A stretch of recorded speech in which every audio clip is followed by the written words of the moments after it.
মা, আমি আঁশ মাছ ছাড়িয়ে পাখনা পুকনা সব কেটে দিয়েছি, ধুয়েও দিয়েছি, তুমি শুধু পিস করে দাও। পিস করতে পারবো না এই মাছের।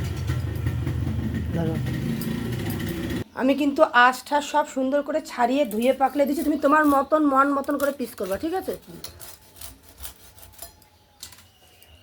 টাটকা আছে না মাছটা? খুব টাটকা, দেখো। এটা বেশি দেখানো যাবে না।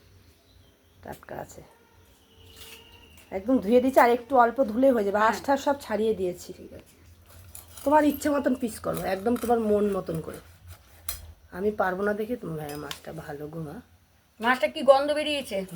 ভালো হবে মাছটা।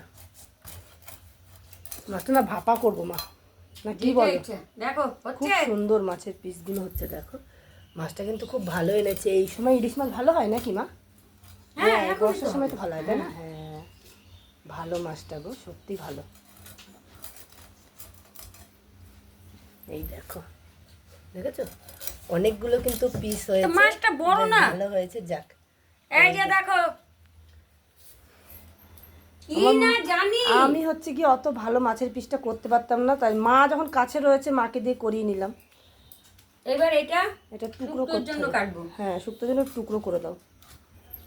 তো এই দেখো, মাছের মাথাগুলো এরকম সুন্দর করে টুকরো করে দিয়েছে। টুকরো করে দিলে কি হয়, যে কোনো কিছুর মধ্যে দিলে কাটায় গ্যার গ্যার করে না। এই জন্য আমরা সবসময় মানে মাছের মাথাগুলো এটা এরকম ভালো টুকরো করে করে ভেজে দিই। নিতে হ্যাঁ, হবে। হ্যাঁ, এই যে। তো মাছের পিসগুলো কিন্তু সুন্দর হয়েছে। তো চলো আর কি,